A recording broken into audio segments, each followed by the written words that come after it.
Hey y'all, welcome back to the Late Night Vision Show. This is episode number 274.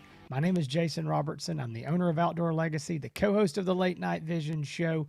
And as always, I got my other co-host here, the better half of the show, Hans from the Hans East Texas YouTube channel. What is going on today, Hans? Yeah, thank you for that good introduction. I'll tell you, that was the worst countdown I've ever heard to starting a show. You went to 5, and then it was directly. I'm still looking off. So whenever this video starts, they don't expect real professionalism out of us. No, there's no telling what I was doing. But no, we're going to be diving deep into a brand new thermal scope this week. Actually just hit the market. That's in stock on the OutdoorLegacyGear.com website that had a lot of people talking.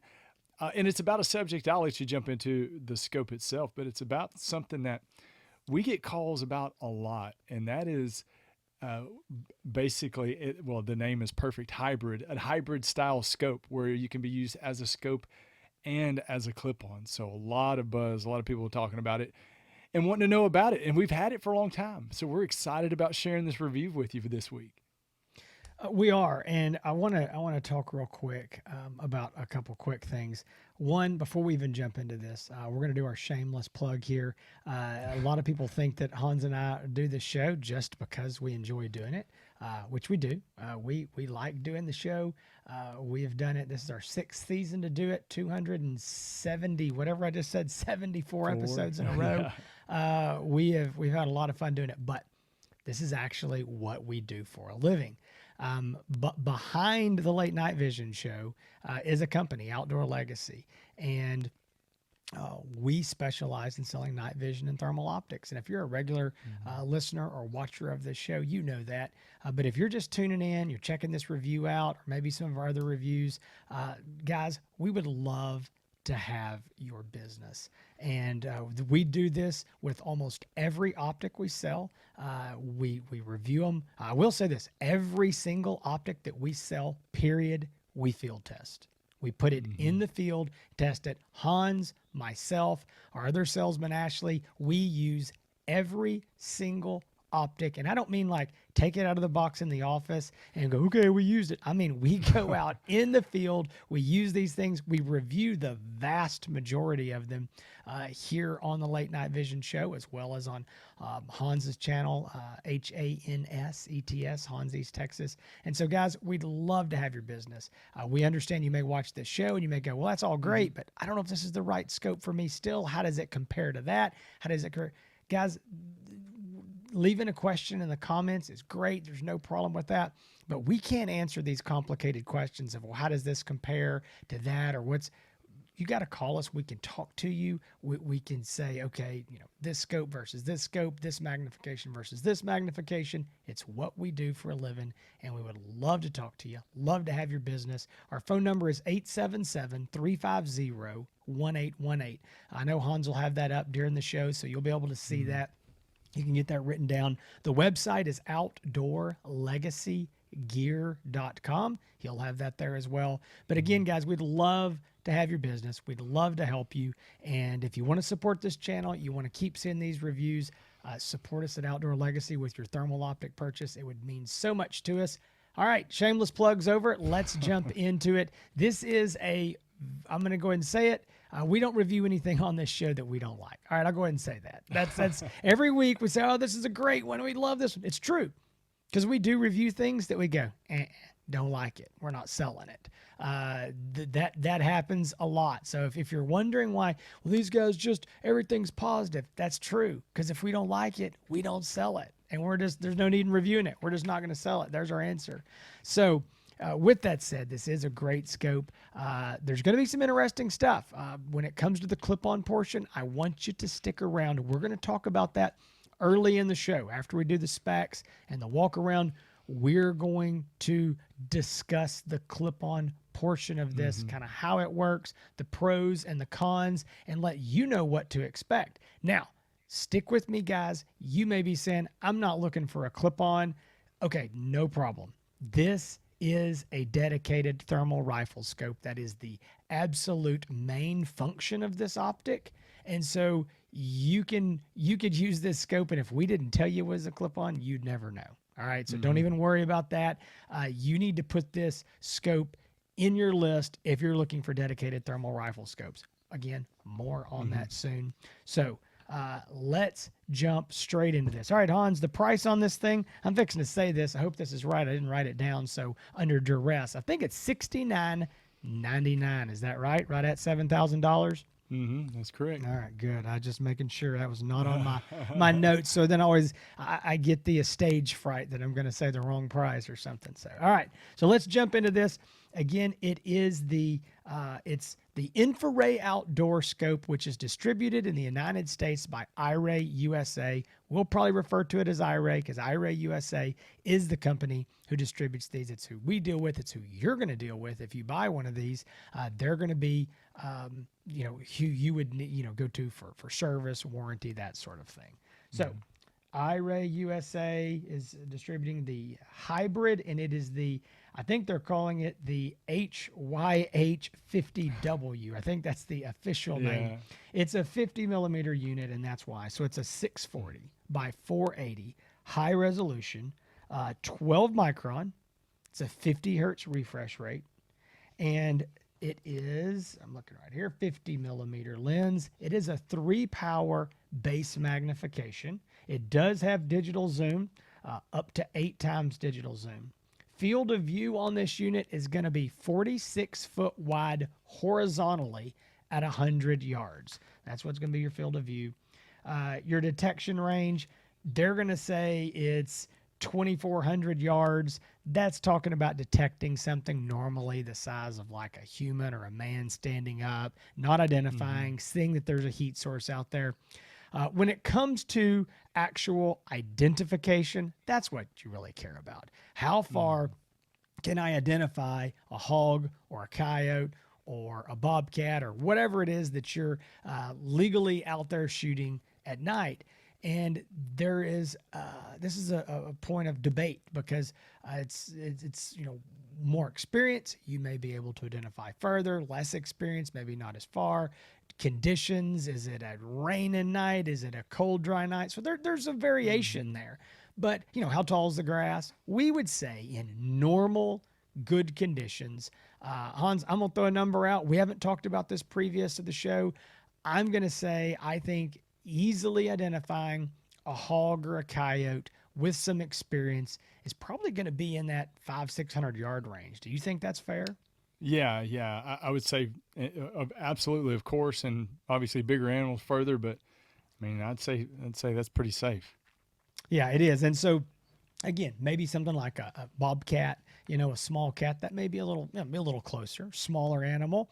Again, tall grass, that could affect that. But I think just generally speaking, 400, 500, 600 yards is definitely going to be a realistic possibility. The display. This is one thing worth noting. One of the things that a lot of people have really commented on is in the InfiRay Outdoor Bolt, the TH50C. That looks like a 30 millimeter tube daytime scope. We've reviewed that on the show. It's got a very big display in it.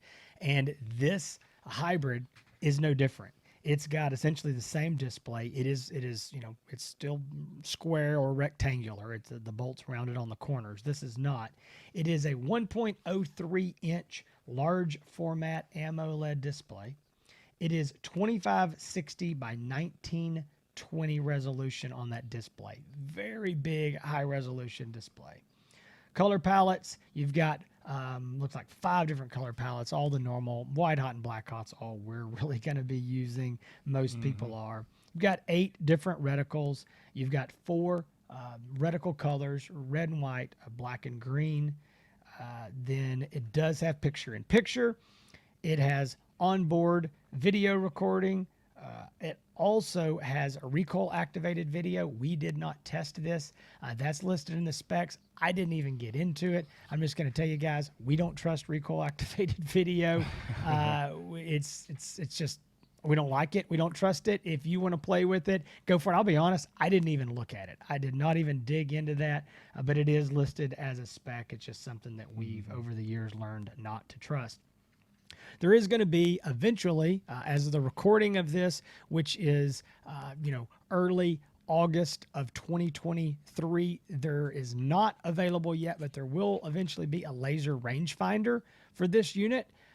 It is in the approval process by the U.S. FDA. They cannot be legally sold on the U.S. market without the federal government stamp of approval. So it's in that process. Nobody knows how long that's going to take. It's all up to the feds there on when that is, but it will be something that you can add on at a later date with a separate purchase.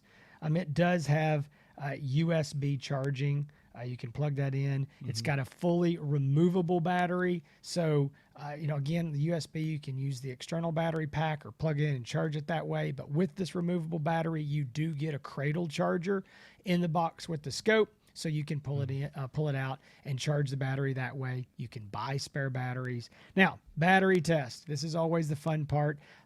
We always draw the short straw to see who gets to run battery test on these scopes because it's like babysitting. You've got to walk around with this thing to see how long it actually lasts. This scope charged it up completely all the way, turned it on. I did this over the weekend, so it was in my house, normal temperatures. And again, I wasn't using it. I wasn't recording video, no more than, walking outside a few times, looking through it. I did turn it off once or twice when I had to go somewhere and come back. But just a straight bench test runtime, kind of a best case scenario. And I got 7 hours and 45 minutes on that battery before the scope completely shut off. Now, iRay says you're going to get 6+ hours. So I think that's dead on. I think I think that's realistic in the field use, getting 5, 6, maybe even 7 hours in normal temperatures, definitely reasonable. Obviously, really cold temperatures, that runtime can come down as it eats on the battery. Speaking of cold temperatures, this unit is rated for down to -4 degrees. It is an IPS 6-7 rating that is fully waterproof and dustproof. It's submersible to 3 foot for 30 minutes. It's got an exterior aluminum housing. A recoil rating is going to be a 300 Win Mag or a 7mm mag or anything under that. So those are going to be larger than your 308, which a lot of manufacturers have. This is bigger. So 300 Win Mag, 7mm mag. Also, the dimensions, the unit's about 11 inches long and it's about 3 inches by 3 inches. And the weight is 40.5 ounces. I wanted to mention, I feel like I'm leaving something, and I know when I'm talking about the 5-year warranty, I guess I'll do that. I think I'm missing something. 5-year warranty, that's a big selling point with these iRay USA optics. Again, it needs to be, there's some confusion. There's some other optics floating around out there that have the InfiRay name on them, unless it is an iRay USA distributed optic. If you go to irayusa.com and it's not on their website, then it's not an iRay USA optic. It does not have the warranty. These units have a 5-year warranty, and one of the claim to fames that iRay USA has is that they will have that optic in their possession for a maximum of 5 full business days. So basically a 1-week turnaround. Granted, there's shipping time between you and them back and forth, but what they're saying is we're not going to get your scope and keep it for a month. And that's really nice. And so you got 5 years. It is a transferable warranty. So if you decide to sell it to somebody else, sell it to your buddy, they get whatever remaining warranty is left from the date of your original purchase. So you got some peace of mind there as well. Hans, I went over this list. I was kind of jumping around because some of the things weren't in the order that I wanted. What did I leave off? I mean, it's got all the normal features. It does. I didn't mention it does have Wi-Fi for Wi-Fi streaming to the InfiRay Outdoor app. It's got a bunch of stuff. It's got everything that you need. There's a lot going on. There is a lot going on with this scope. And that's what we're going to try to jump into and talk about. We kind of mentioned what came with the scope. You are going to get the charging cradle for the battery, the USB-C cord, and you're going to get, I'll go ahead and show the scope here if you're looking online or if you're listening on the audio-only version, go check out the YouTube video. But here's the scope. It does come with a InfiRay Outdoor branded QD. This is a locking quick release mount. As you can see how it shapes. It's got that one little slot there that slides into a Picatinny rail, but does fit to any AR style rifle or any bolt action rifle that does have a Picatinny rail. 4-button layout on top. I would say the buttons are definitely alike here without getting too far ahead. Very good spacing, raised, enough room in between each button that you can wear gloves and not worry about hitting the wrong button. Very good. You got your objective lens focus knob right here. You've got your menu selection and dial right here for getting into the main menu. Jason talked about the laser rangefinder soon to come. That's going to go right here on the side that has this rail right here. And right next to this rail is the cap to where your USB-C plug is plugged into to either charge a scope or get videos off the scope.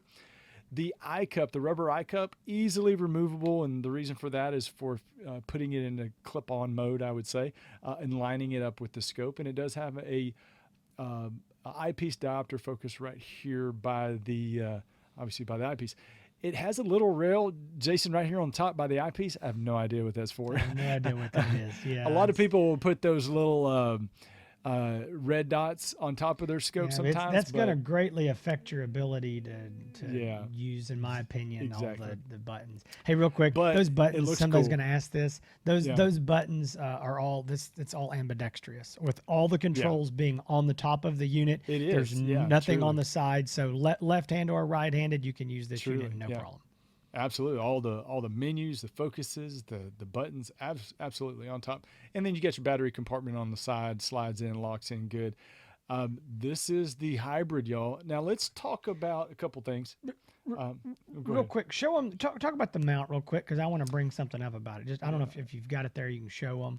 Yeah, I got it. All right. So this is like we talked about before, this is the InfiRay Outdoor branded locking quick release mount. So, okay, so that mount, I just want to say this because this is some confusion on this. This scope does not work with the American Defense mount that iRay USA had specifically made for basically all their other scopes. Okay, so for almost all, there's a couple others that don't fit, but if it's the MK1s, the GLs, the GHs, all those, it does not fit this. There is currently no American Defense manufacturing mount for this optic. We spoke to iRay USA. I specifically asked the question, will there be one? They said there is no current plans for an iRay USA American Defense manufacturing mount for this unit. There could possibly be a different style mount in the future for this unit. Probably still be a quick detach mount. Most likely, I'm giving a lot of these outs, or most likely would be a return to zero mount, but definitely not going to be, well, I say definitely. They said not an American Defense mount, but they are looking at the possibility of having another mount made. So this is a quick detach mount.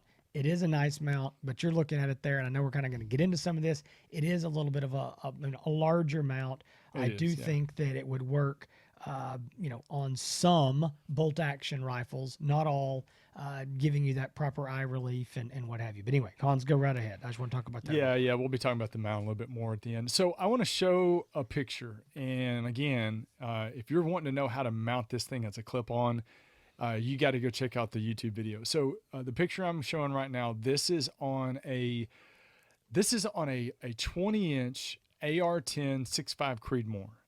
I would say the handrail on that thing is probably, goes out to a 15 or 16-inch handrail is what that would be probably if you're sizing it up compared to barrels. But AR-10, 6.5 Creedmoor. I've got a 3x9 50 millimeter daytime scope that is mounted in an American Defense Manufacturing Recon mount. So that's the QD mount that we sell for all the tube style thermal scopes. And it fits that mount perfectly. Now I've also have the hybrid mounted in front of that daytime scope. Now in our testing, we wanted to make sure that we tested in every application. And one of the the features of this is it can be put in front of a daytime scope and used as a clip-on. So to be able, this was trial and error on Jason and I's part, but to be able to get this A lot of error. a lot of error. We bought, Jason had to buy several risers for this thing. We'll explain in a minute. So to get the daytime scope to line up with the hybrid clip-on at the correct height, we had to put that American Defense Manufacturing mount and daytime optic on top of a 3/4 inch riser. We tried a 1/2 inch riser, it was too short. Tried a 1 inch riser, a little bit too tall. 3/4 inch worked perfectly. Now, what I would say is that's on the American Defense Recon mount. Whatever daytime scope you're using with the mount, whatever size it is, or I mean, it may be different, but this is the mount that we sell. So I don't want you to think that this is the be all end all as far as the riser size. It is a little bit of a trial and error to get it to match up perfectly. But once we did put it on that 3/4 inch riser, it did line up very well.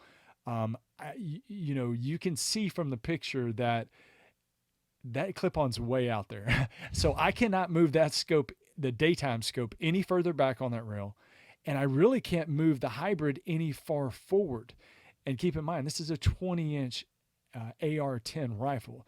And so what this kind of shows you, hopefully, is if you're going to put this on a rifle, it's got to have a rifle that has a full-length Picatinny handrail. So you're looking at AR-style rifles or a bolt-action rifle that has a long chassised bolt-action rifle that has a Picatinny rail on top of it. So keep that in mind if this is something that you're wanting to use as a clip-on, the mounting process of it and what you need as far as a riser to lift up that daytime scope and mounting it in front of the daytime scope with some type of Picatinny, long Picatinny handrail. Jason, you have anything you want to add? Yeah, I do. I want to add a couple quick things. Number one, because somebody's probably going to ask, that American Defense mount from the top of the Picatinny rail to the center line of the crosshairs is going to be 1.47 inches. So it's basically 1.5 inches. I mean, real close to that. 1.5 inches tall. You've got to get the center line of that scope up another 3/4 inches. There's a couple things here, guys. I think, Hans is showing this picture. You need to know this up front. You are not going to take this unit and slap it in front of your, let's back up. Number one, Hans is showing you the amount of rail it is going to take. Mm-hmm. Okay, so this unit has to mount to a rail. There's no way to attach this thing to the front of your daytime scope. And if you could, you wouldn't. It weighs 40 ounces. So that's not an option. It's 11 inches long. It has to mount to a rail. You've got to have all that rail space. So that's going to definitely limit what rifles you're going to put it on. Number two, unless you're just a guy who, for some reason, loves to get his scopes way up high off the rail, abnormally high off the rail, then you're going to have to unmount your daytime scope, put a riser on it, and re-zero. And I mean, a lot of guys know this, but you start running into issues when you start raising your scope higher and higher and higher up off the bore. So, an extra 3/4 of an inch is not ideal for zeroing. Right. It's not ideal for a lot of people when it comes to cheek weld and getting where you want to be, but that's what you're going to have to do. So you're not going to just quickly throw this in front of your scope that's already there and zeroed unless you just happen to have it in some really, really high rings or already on a riser. You're going to have to set up a rifle for this and then leave that riser underneath there when you take this thing off. So that's going to be the first thing I'd point out. And so it's just kind of the way that is. Now, if there's a different mount in the future, again, maybe there will be, maybe there won't be. Hopefully it will be shorter.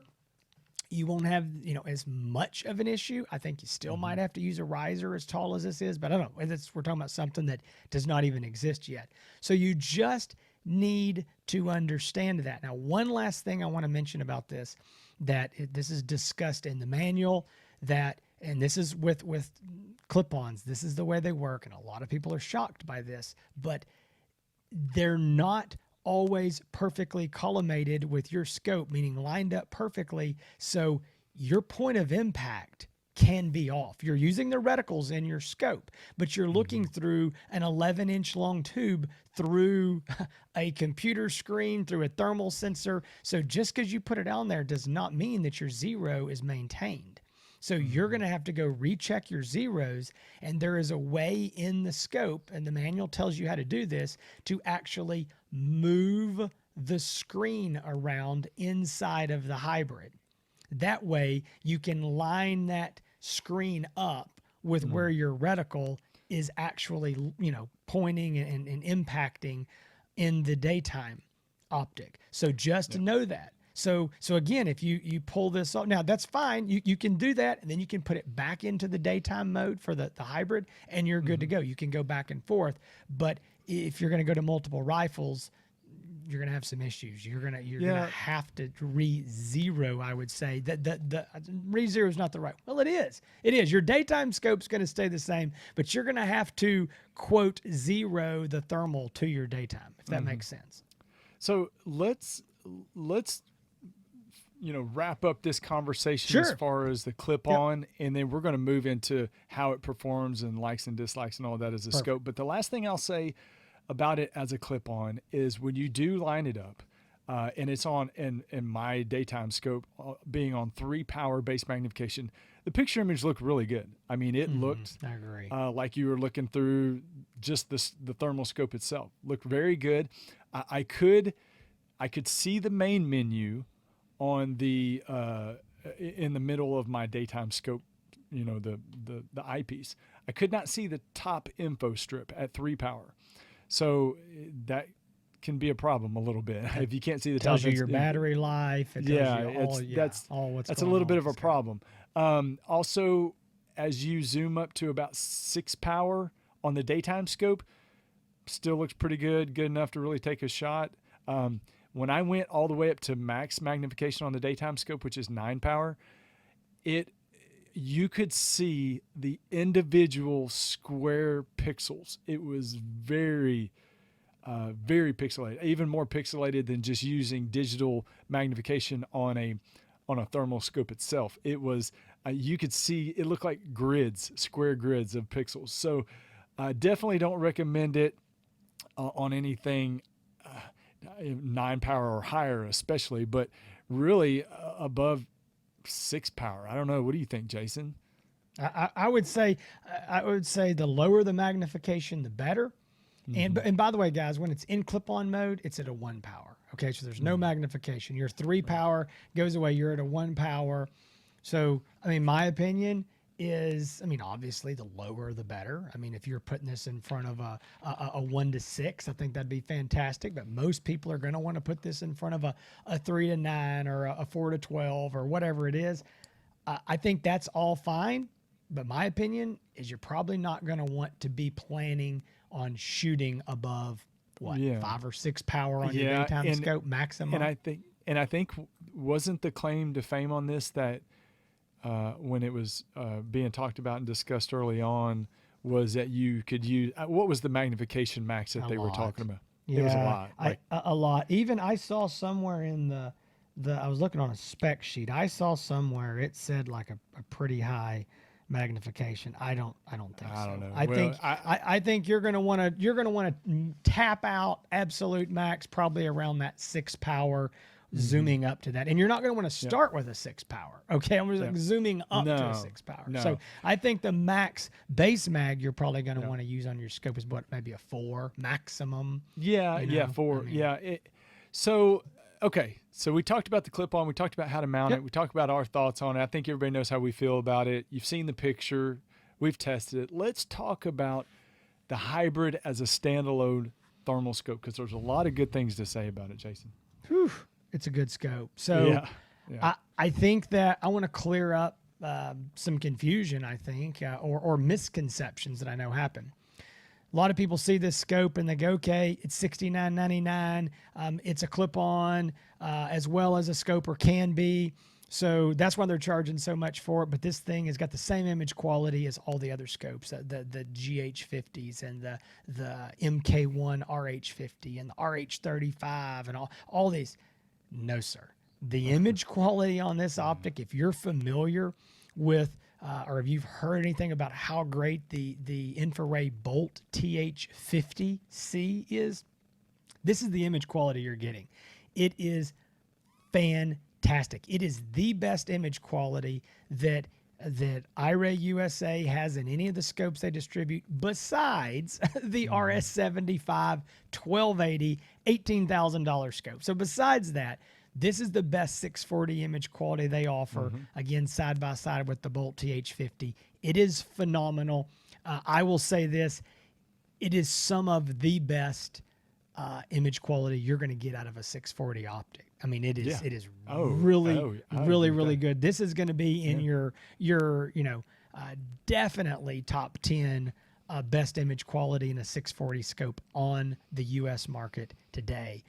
Great image quality. And I tell you what, so let's do this. Let's talk about some of the likes, some of the dislikes. And I mean, I can do this pretty quick. I know we've spent a lot of time on the clip-on, but it's kind of a 2-in-1. We had to spend some time in that, but I'll give mine. Hans, anything you want to add to this, feel free. Dislikes, I'm going to say that, I wish the mount was a little bit different. I wish we had a little more option there. I don't really know that it matters. I mean, the mount works. It's fine. I wish it was shorter.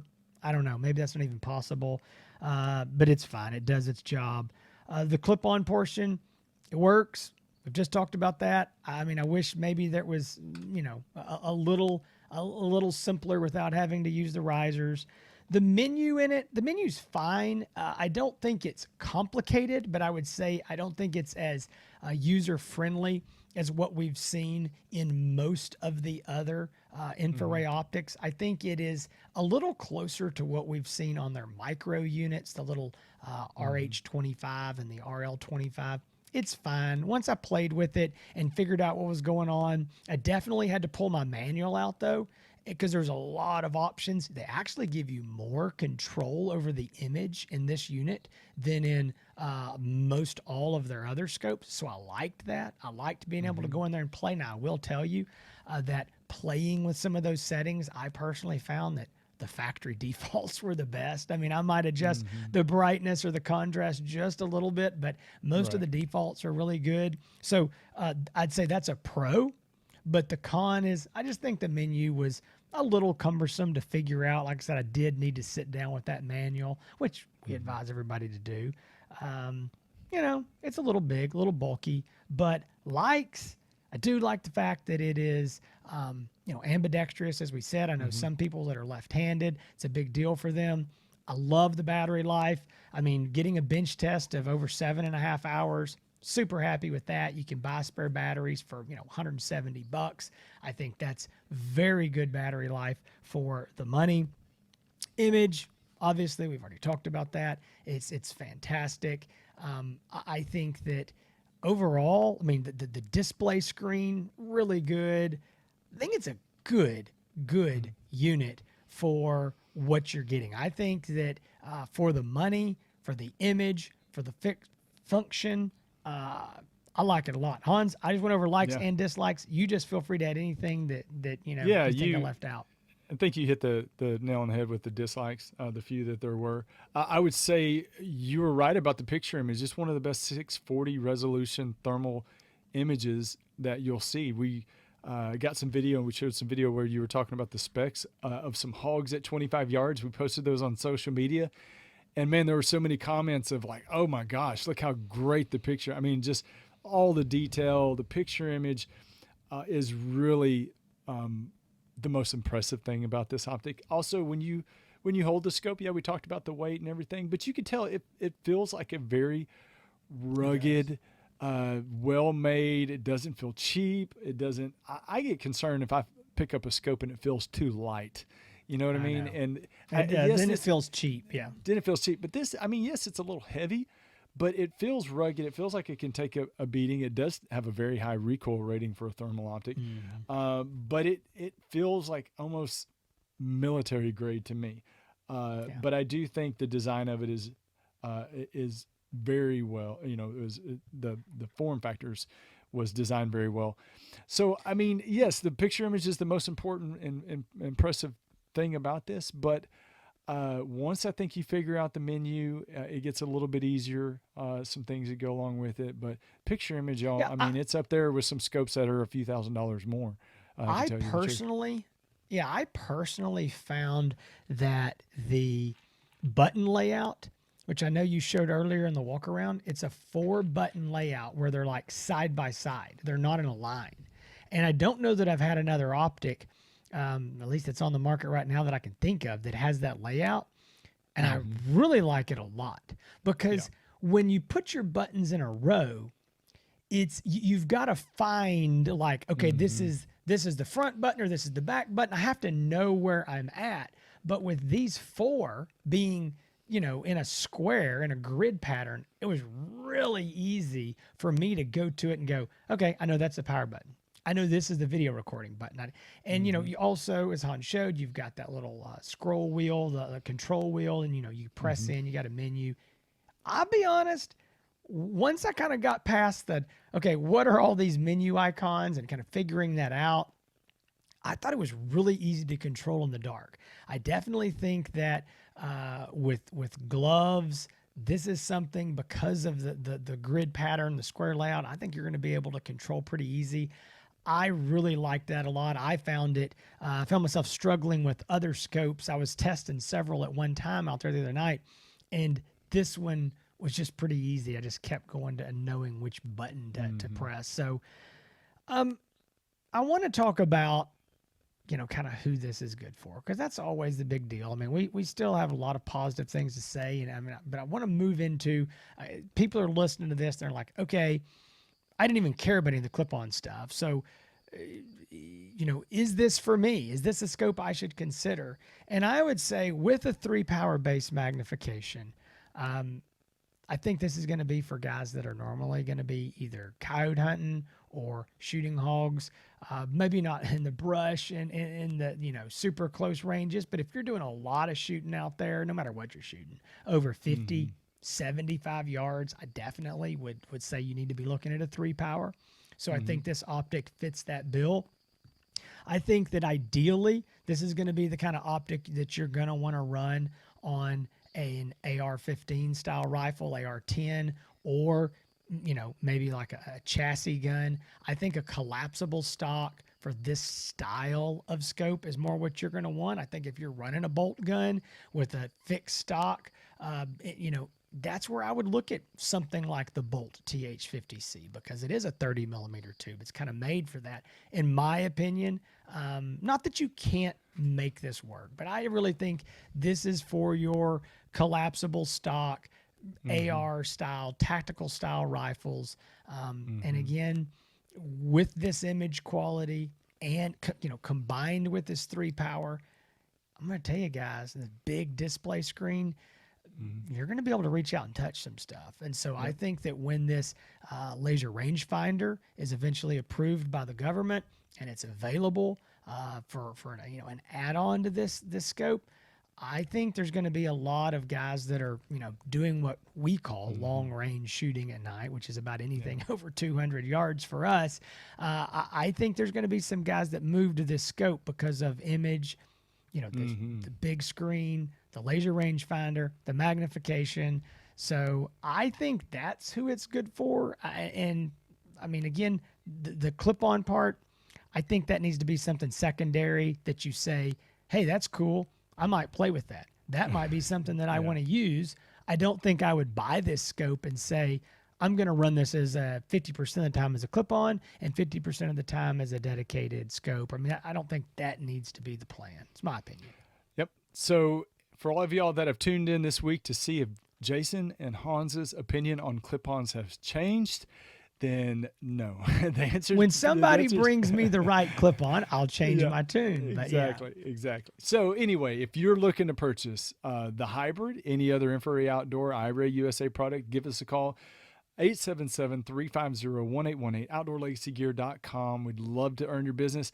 And if you're trying to find out if this optic's right for you or whatever optic out there is on the market, like Jason has said, we test everything. And even the stuff that doesn't make it onto the show, we still test it. So we have a lot of experience with a lot of these optics, even the ones that we don't sell. So again, outdoorlegacygear.com, 877-350-1818. You can find all of our past episodes, all 273 prior episodes on our website, thelatenightVisionShow.com. Obviously, our YouTube channel, where most of you are watching right now, The Late Night Vision Show. And you can watch full episodes on the go, in your office, in the car, on Facebook. So The Late Night Vision Show on Facebook, on Instagram. You can find Jason on all the socials, Outdoor Legacy or Outdoor Legacy Gear. You can find me on YouTube, Hans ETX, HANSETX, on YouTube, Facebook, and on Instagram. And then Ashley Rowe, our behind the scenes man, doing a lot of work. You can find him on Instagram and Facebook and on YouTube at Rowe ETX, ROWEETX. Jason? All right, guys. Hope y'all enjoyed this. Listen, I know there's a lot going on with this scope. You may have questions, and you may say, oh, guys, I think I understood, but I got confused on one point or what. Call us. This is what we're here for. If you're looking to purchase this scope from Outdoor Legacy, we're looking to help you. We do not want our customers who purchase from us to be unfamiliar with what they're buying or concerned that they're buying the wrong thing, or maybe they're not concerned and they should be. Maybe they go, oh, this is exactly what I need, and they don't understand what it is. We want to help you. So again, if you want to do business with us, we want to help you, and that's what we're here for. So Hans is right. Give us a call. I think this is a really, really good optic. I think that there's going to be a lot of people jumping on this thing this fall. So if you got interested in it, let us know. Hey, guys, we got more reviews coming this summer. We know that we're moving into August, but as we get to August, we're closer to the fall. There's some more optics still coming. There's some stuff that we've had for 3 or 4 or 5 months that we haven't reviewed yet. Exactly. We have got to get around to some of the version 2 stuff that came out from iRay USA this year. So guys, stick around to this channel, and we're going to bring you all the latest breaking news. It's the first and only podcast dedicated to all things night vision and thermal hunting. We hope to see y'all again here next week. Between now and then, y'all stay safe in the fields and keep making those bacon pancakes.